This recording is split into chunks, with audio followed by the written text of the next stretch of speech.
GHMC పరిధిలో శానిటేషన్పై commissioner Amrapali సీరియస్గా ఉన్నారు. శానిటేషన్పై సీరియస్గా ఫోకస్ పెట్టకపోతే చర్యలు తప్పవని సర్క్యులర్ జారీ చేశారు. ఇప్పటికే చాలాసార్లు చెప్పినా కొంతమంది డిప్యూటీ కమిషనర్లు పట్టించుకోకపోవడంపై కమిషనర్ అమ్రపాలి ఆగ్రహం వ్యక్తం చేసినట్లు సమాచారం. శానిటేషన్ ఇష్యూపై జోనల్ కమిషనర్లతో టెలికాన్ఫరెన్స్ నిర్వహించారు. వర్కర్స్ టైంకు రావాలని, చెత్తకుండి పాయింట్స్ ఎలిమినేషన్ పై ప్రత్యేక దృష్టి పెట్టాలని కమిషనర్ ఆదేశించారు. ఇటీవల శానిటేషన్లో పనితీరు సరిగా లేదని 4 డిప్యూటీ కమిషనర్లకు షోకాజ్ నోటీసులు ఇచ్చారు Amrapali.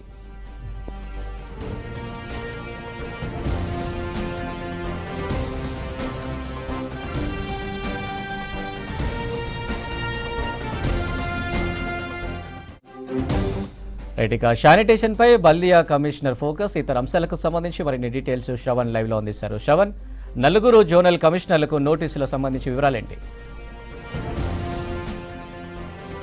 Yes sir, 4 deputy కమిషనర్లకు, zonal కాదు డిప్యూటీ కమిషనర్లకు ఇటీవల అమ్రపాలి షోకాజ్ నోటీసులు జారీ చేశారు. ఫలక్నుమా, దాని తర్వాత అంబర్పేట్, చార్మినార్కి సంబంధించిన చంద్రాయన్గుట్ట, ఈ 4 సర్కిళ్లకు సంబంధించిన డిప్యూటీ కమిషనర్లకు షోకాజ్ నోటీసులను అమ్రపాలి, జీహెచ్ఎంసీ కమిషనర్ అమ్రపాలి జారీ చేశారు.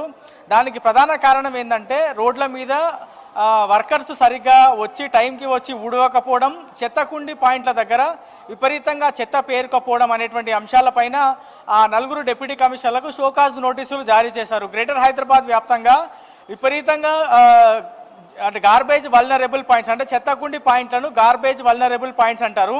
సో ఆ గార్బేజ్ వల్నరబుల్ పాయింట్స్ని ఎలిమినేట్ చేయాలని అనేక సంవత్సరాల నుంచి అనుకుంటున్నప్పటికీ రొనాల్డ్ రోజ్ జీహెచ్ఎంసీ కమిషనర్గా ఉన్నప్పుడు ఈ కార్యక్రమం కొంత సీరియస్గా జరిగింది. కానీ అమ్రపాలి బాధ్యతలు స్వీకరించిన తర్వాత ఆమెకి దాదాపుగా 5 శాఖలకు సంబంధించిన బాధ్యతలు ఉండడంతో జీహెచ్ఎంసీలోని శానిటేషన్ పైన కొంత నజరు తగ్గిందని చెప్పుకోవచ్చు. గ్రౌండ్ లెవెల్లో కూడా ఆమె విజిట్ చేయకపోవడం కూడా ఒక కారణం అనేది మనకి ఉన్నటువంటి సమాచారం. సో ప్రస్తుతం నేను చూపిస్తున్నటువంటి circular Amrapali Kata GHMC commissioner ఇచ్చారు. ఒకసారి మనం పైన గమనిస్తే reference honourable chief minister office meeting along with principal secretary MAUD commissioner GHMC, అంటే రాష్ట్ర ముఖ్యమంత్రి ఆదేశాల మేరకు ప్రిన్సిపల్ సెక్రటరీ దానకిషోర్ ఆదేశాల మేరకు నేను టెలికాన్ఫరెన్స్ నిర్వహించిన గ్రేటర్ హైదరాబాద్ వ్యాప్తంగా ఉన్నటువంటి పరిస్థితుల మీద అందరూ జోనల్ కమిషనర్లతోని వివిధ విభాగాలకు సంబంధించిన HODలతోని నేను టెలికాన్ఫరెన్స్ నిర్వహించిన.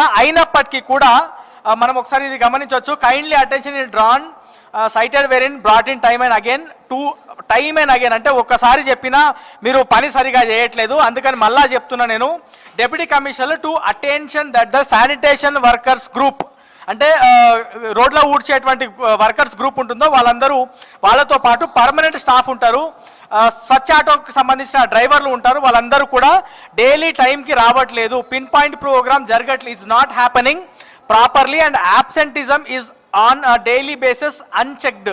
ఇంత అధ్వానమైనటువంటి పరిస్థితిలో ఉంది. In this regard deputy commissioner are daily attended the sanitation monitoring duties from morning 6 AM itself, despite which the absenteeism is both workers and SAT continues. This has to be regulated and it is not duly concerned by medical officer. ఇక్కడ మన కింద చూస్తే any slackness in the discharge of duties will be viewed seriously under the pain of disciplinary action.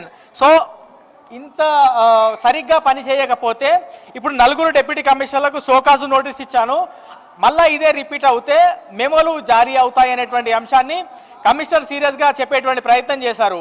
Asif నగర్లో చెత్తకుండి పాయింట్లు అధ్వానంగా తయారయ్యే, రోడ్ల మీదకి చెత్త పేరుకు వస్తుంది.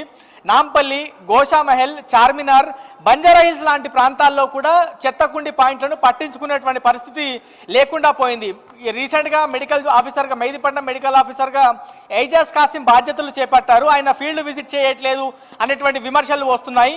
దాంతోపాటు జోనల్ కమిషనర్లు కూడా పూర్తి స్థాయిలో శానిటేషన్ పైన దృష్టి పెట్టాలి అనేది కమిషనర్ చెప్తున్నటువంటి అంశం. ఇటీవల ఖైరతాబాద్ జోనల్ కమిషనర్గా బాధ్యతలు చేపట్టినటువంటి అనురాగ్ జయంతి, ఆయన ఖైరతాబాద్, జూబ్లీ హిల్స్, బంజారా హిల్స్లో మాత్రమే ఫీల్డ్ విజిట్ చేస్తున్నారు. లంగర్ హౌస్, టప్పా చబుత్రా, ఆసిఫ్ నగర్, నాంపల్లి, గోషామహల్ లాంటి అంటే స్లమ్ ఏరియాలు ఉండేటువంటి ప్రాంతం, జనాభా ఎక్కువ ఉండేటువంటి ప్రాంతం, కమర్షియల్ యాక్టివిటీస్ అధికంగా జరిగేటువంటి ప్రాంతాల్లో ఫీల్డ్ విజిట్ చేయకపోవడంతో రోడ్ల మీదకి చెత్త పేరుకపోవడం, ఆ చెత్త మొత్తం రోడ్డు మీదకి రావడంతో ట్రాఫిక్ ఇబ్బందులు అవుతున్నాయి. ఆ చెత్త ఎక్కువ కావడంతో అక్కడ కుక్కలు వచ్చి అక్కడనే ఉండాల్సినటువంటి పరిస్థితి ఉంటుంది. రోడ్ల మీదకి వస్తూ వెళ్ళేటువంటి వాళ్ళ మీద కుక్కలు దాడి చేయాల్సినటువంటి సిచ్యువేషన్. ఇట్లా ఒకదానికి కనెక్షన్గా మరొకటి ప్రాబ్లం ఉత్పన్నం అవుతుంది. సో జోనల్ కమిషనర్లు సీరియస్గా గ్రౌండ్ లెవెల్లో పనిచేయాలి అని కమిషనర్ ఆదేశించారు. మరోవైపు చార్మినార్ జోనల్ కమిషనర్ వెంకన్న ఆయన కూడా పూర్తి స్థాయిలో ఫీల్డ్ విజిట్ చేయట్లేదు అనేటువంటి అంశాలపైన అమ్రపాలి సీరియస్గా ఉన్నట్లు మనకి ఉన్నటువంటి సమాచారం. ఫలక్నుమా, చార్మినార్, చంద్రాయన్గుట్ట, యాకత్పుర లాంటి సర్కిల్స్లలో ఎక్కువ చెత్తకుండి పాయింట్లు ఉన్నాయి. ముఖ్యంగా ప్రధాన గవర్నమెంట్కి సంబంధించినటువంటి బిల్డింగ్స్ పక్కన, గవర్నమెంట్కి సంబంధించినటువంటి బిల్డింగ్స్ ఆనుకొని ఉన్నటువంటి ప్రాంతాల్లో కూడా చెత్త విపరీతంగా పేరుకుపోతున్నటువంటి దృశ్యాలు ఉన్నాయి. ఖైరతాబాద్ జోనల్ ఆఫీస్ ఉంది, దానికి ఎదురుగా ఒక గల్లీ ఉంటుంది. ఎగ్జాక్ట్ ఆ గల్లీ లోపల విపరీతంగా చెత్త పేరుకపోతుంది. దాన్ని పట్టించుకునేటువంటి పరిస్థితి లేదు. మాజీ ముఖ్యమంత్రి ఇంటి దగ్గర కూడా చెత్త పేరుకపోయింది అనేది అక్కడ ఉన్నటువంటి జనము జిహెచ్ఎంసీ అధికారుల దృష్టికి తీసుకెళ్ళినప్పటికీ పెద్దగా రెస్పాన్స్ లేదు అనేటువంటి అంశాన్ని చెప్పే ప్రయత్నం చేస్తూ ఉన్నారు. షేక్పేట్లో, తోలి చౌకీలో ఇట్లా చాలా ప్రాంతాల్లో కూడా చెత్తకుండికి సంబంధించినటువంటి ఇబ్బందులు చాలా ఎక్కువ తలెత్తుతున్నాయి. మొత్తం గ్రేటర్ హైదరాబాద్ వ్యాప్తంగా 4500 స్వచ్ఛ ఆటోలు ఉంటాయి. ఈ స్వచ్ఛ ఆటోలు గ్రేటర్ హైదరాబాద్ వ్యాప్తంగా ఉన్నటువంటి 22 నుంచి 25 లక్షల ఇల్లులు ఏవైతే ఉన్నాయో ప్రతి ఇంటికి వెళ్ళి చెత్త కలెక్ట్ చేయాలి. ఆ ఆటోలు సరిపడా లేకపోవడం, ప్రతిరోజు టైంకి వచ్చి ప్రతి ఇంటి నుంచి చెత్త కలెక్ట్ చేయకపోవడంతో వాళ్ళు ఆ చెత్తను తీసుకొని వచ్చి రోడ్ల మీద పడేస్తున్నారు. రోడ్ల మీద పడేయడంతో రోడ్లు చెత్తగా మారుతున్నాయి. ఆ చెత్త వల్ల అక్కడ నుంచి నడుచుకుంటూ వెళ్ళే వాళ్ళకి కానీ, వాహనాల మీద వెళ్ళే వాళ్ళకి కానీ మస్తు ఇబ్బందులు పాలవుతున్నాయి. అక్కడ మళ్ళీ వర్షం పడినప్పుడు వాటర్ స్టాగ్నేట్ అవుతుంది. దీనివల్ల ఒకటి చెత్త పేరుకపోతుంది, దుర్వాసన వస్తుంది, దోమలు వస్తున్నాయి. అక్కడ వర్షం నీళ్ళు ఆగడంతో మళ్ళీ దానివల్ల దోమలు ఉత్పత్తి అవుతుంది. దానివల్ల మళ్ళీ డెంగ్యూ కేసులు పెరిగేటువంటి అవకాశం ఉంది. ఇట్లా ఒక్కదానికి కనెక్షన్గా మరోటి ఇబ్బంది ఉత్పన్నం అవుతున్నప్పటికీ అధికారులు పూర్తి స్థాయిలో సీరియస్గా వ్యవహరించడం లేదు. డిప్యూటీ కమిషనర్ అంబర్పేట్గా ఉన్నటువంటి మారుతి దివాకర్ ఫీల్డ్ విజిట్ చేయట్లేదు అనేటువంటి అంశం పైన కమిషనర్ షోకాజ్ నోటీసులు జారీ చేశారు. చార్మినార్లో మెడికల్ ఆఫీసర్ జ్యోతి ఉన్నారు, అక్కడ డిప్యూటీ కమిషనర్, వాళ్ళిద్దరు కూడా కోఆర్డినేషన్ లేకుండా సరిగా జనం కోసం పనిచేయట్లేదు అనేటువంటి అంశాలపైన అమ్రపాలి చెప్పారు. ముఖ్యమంత్రి ఈ సర్క్యులర్లో క్లియర్గా మనం చెప్పే ప్రయత్నం చేసినాం. రాష్ట్ర ముఖ్యమంత్రి రేవంత్ రెడ్డి, మున్సిపల్ శాఖ ప్రిన్సిపల్ సెక్రటరీ దానకిషోర్ వీళ్ళిద్దరూ సూచనల మేరకు నేను టెలికాన్ఫరెన్స్ నిర్వహించిన తర్వాత స్పష్టమైనటువంటి ఆదేశాలు ఇచ్చిన తర్వాత చెత్తకుండి పైన శానిటేషన్ పైన ఎందుకు నిర్లక్ష్యంగా వ్యవహరిస్తున్నారు, మెడికల్ ఆఫీసర్లు కానీ డిప్యూటీ కమిషనర్లు కానీ ఎందుకు నిర్లక్ష్యంగా వ్యవహరిస్తున్నారు అని అమ్రపాలి సీరియస్ అయ్యారు. మరి రాబోయే రోజుల్లో వాళ్ళ పనితీరు మెరుగుపడుతుందా లేదా అనేది చూడాల్సి ఉంది. ఇవన్నీ చెత్త కారణంగా కుక్కలకు సంబంధించినటువంటి బెడద మనము రెగ్యులర్గా చూస్తున్నాం.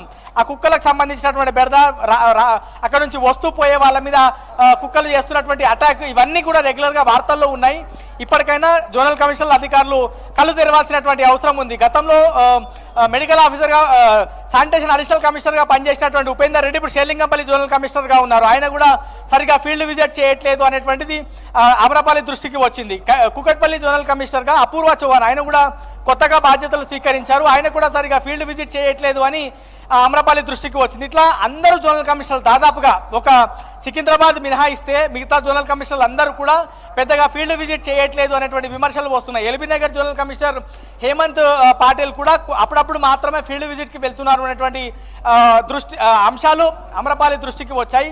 సో ఓవరాల్గా మాత్రం గ్రేటర్ హైదరాబాద్ వ్యాప్తంగా వర్షాకాలము, రోడ్ల మీద విపరీతంగా చెత్త పేరుకపోతుంది. గార్బేజ్ వల్నరబుల్ పాయింట్స్ ఎక్కువ పెరిగిపోతున్నాయి. ఎక్కడైతే గార్బేజ్ వల్నరబుల్ పాయింట్స్ ఉన్నాయో అవి కాకుండా కొత్తగా గార్బేజ్ వల్నరబుల్ పాయింట్స్ పుట్టుకొస్తున్నాయి. ఇవి క్లియర్ చేయాలని అధికారులు, కమిషనర్లు, ప్రిన్సిపల్ సెక్రటరీ చెప్పినప్పటికీ ఇవి క్లియర్ చేసే ప్రయత్నంలో కొత్త గార్బేజ్ వల్నరబుల్ పాయింట్స్ క్రియేట్ అవుతున్నాయి. దాని మీద అధికారులు ఫోకస్ పెట్టట్లేదు. సో ఏదేమైనప్పటికీ గ్రేటర్ హైదరాబాద్ వ్యాప్తంగా శానిటేషన్ పరిస్థితి చాలా అధ్వానంగా ఉంది. ఒకవేళ శానిటేషన్ పైన దృష్టి పెట్టకపోతే ఇప్పుడు 4 డిప్యూటీ కమిషనర్లకు మాత్రమే నోటీసులు జారీ అయ్యాయి, షోకాజులు జారీ అయ్యాయి. ఈ పరిస్థితి ఇట్లానే ఉంటే రాబోయే రోజుల్లో మిగతా డిప్యూటీ కమిషనర్లకు, జోనల్ కమిషనర్లకు కూడా షోకాజ్ నోటీసు జారీ అయ్యేటువంటి అవకాశం ఉంటుంది. దాని తర్వాత మెమోలు కూడా జారీ అయ్యేటువంటి పరిస్థితి ఉత్పన్నం అవుతుందని కమిషనర్ సీరియస్గానే వార్నింగ్ ఇచ్చారు. ఇంత సీరియస్గా వార్నింగ్ ఇచ్చిన తర్వాత మరి మెడికల్ ఆఫీసర్లు కానీ డిప్యూటీ కమిషనర్లు కానీ వాళ్ళ పనితీరులో ఏమన్నా మార్పు కనుబరుస్తారా? గ్రౌండ్ లెవెల్కి వెళ్ళి మొద్దు నిద్ర వీడి గ్రౌండ్ లెవెల్కి వెళ్ళి ఫీల్డ్లో పనిచేస్తారా? శానిటేషన్కి సంబంధించినటువంటి అంశం పైన మెరుగ్గా పరిస్థితిని ఉత్పన్నమయ్యే విధంగా వారు చూస్తారా అనేది రాబోయే రోజుల్లో చూడాల్సినటువంటి అవసరం ఉంది. ఇది ఓవరాల్గా గ్రేటర్ హైదరాబాద్ వ్యాప్తంగా అధ్వాన్నంగా మారినటువంటి శానిటేషన్ అధికారులకి షోకాజు నోటీసులు, అమ్రపాలి టెలికాన్ఫరెన్స్, శానిటేషన్ సీరియస్ పైన పూర్తి అప్డేట్.